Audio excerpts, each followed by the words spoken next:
Hello and welcome to PowerDrift. My name is Varun Painter and a couple of very interesting launches from Yamaha. Of course, the first one is going to be the R15. We knew that was on its way because of the numerous spy shots that we saw on the internet. A video on that is out and about on PowerDrift. Please go ahead and check it out whenever you can. But the surprising element here is the introduction of the Aerox 155 scooter. Lots of things to talk about, so let's get right into it. First and foremost, let's talk about the engine. This is the same engine that you see on the R15. So 155cc. It does not make as much power as the R15. It's more suited towards the vibe of a scooter. So it makes about 15 PS, 13.9 Newton meters of torque. Also, when you compare it to the one that is sold in Indonesia, this one is still making about 0.4 PS less, but it's making the same amount of torque. And that's because India's emission norms are stricter. Also, the kind of fuel India gets, Yamaha has tuned the motor to make it suitable for Indian conditions. Again, this engine is very potent. I absolutely love it. With the kind of technology that it has, variable valve actuation, you also have forged pistons. So all in all, it's a performance-oriented engine and I absolutely cannot wait to ride it. So engine out of the way. Let's look at what else it has to offer, and that is addressing the fact that Yamaha are calling it a maxi sports scooter.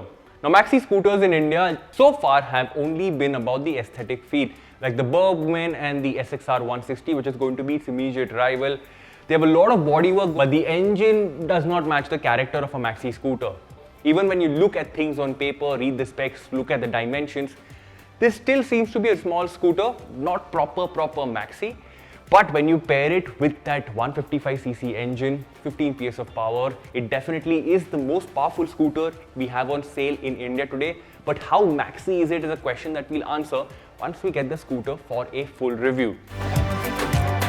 Now, scooters in India traditionally have been more about practicality, but Yamaha is saying, you know what, park that thought of practicality and let's look at fun, let's look at performance. One, of course, is coming through the way of this engine. Second, you have a prominent spine in the center. You do not have full access to a floorboard. And we as Indians are accustomed to carrying a lot of shopping bags where we can hang it on a hook on the front apron. That I don't think you have the option of on the Aerox 155. Of course, you have under-seat storage, 24.5 liters. How big is this storage going to be? How many things is it going to fit in? Is something we'll answer later. That out of the way, let's look at the equipment that it has to offer. Single channel ABS is going to be there, disc at the front, drum at the rear. When we talk about suspension, you have traditional telescopic forks on the front, spring shocks at the rear. Now, this is not a very complex setup. We have seen this in the past as well. I think the only thing that is going to get in the way of the Aerox 155's maxi sports scooter vibe is going to be the fuel tank capacity, because at 5.5 liters with a performance engine, I don't think it's a good match here, but we'll reserve our judgment for now. We'll check all of that later. Also, the curb weight of this scooter is at about 126 kilos. For reference, the SXR weighs at about 129 kilos, still heavier than the Aerox. And when you put the power and weight ratio together, it of course is going to fall, at least on paper, in favor of the Aerox 155. Another thing that we will address during the full review is going to be the ground clearance, because a lot of you, including me as well, have this question: is the ground clearance of 145 mm going to be sufficient in the city? Is it going to take over speed breakers? Is it going to go into potholes and come out in one piece? All of those questions will be answered later. Now, the 126 kilos of weight that I spoke of course, traditional scooters, 110cc scooters weigh around 108 kilos to 112. 125cc scooters weigh around the 116, 118 mark. So of course, there is an increase in weight by about 12 to 14 kilograms. But of course, this has some amount of body work on it. And also, you have got 14-inch rims. So it's performance oriented, but again, it's going to add more weight. You have a 140 section tire, which means it's going to be hopefully a lot more stable than other scooters. But again, it's going to add more weight. How is all of this going to translate to on-road riding experience? We're super curious to know all of that. Also, a lot of you ask questions, how is it going to fare against the N-Torque 125?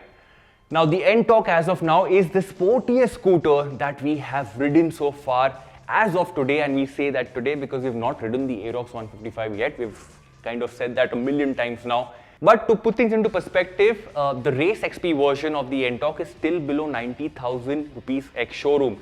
So for someone who's looking at the Ntorq, I don't think they're going to look at the Aerox 155 and vice versa as well.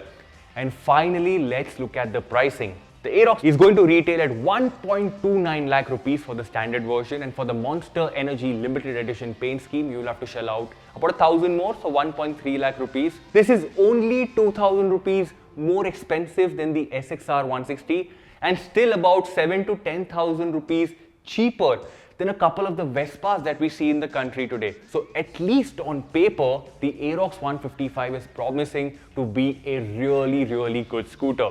And if you have any more questions, we would love to answer that in the full review. If you have any more questions about the launch or first impressions, please make sure you drop them in the comment section below, and I'll be more than happy to answer them for you. Thank you so much for watching. My name is Varun Painter, and I will see you later.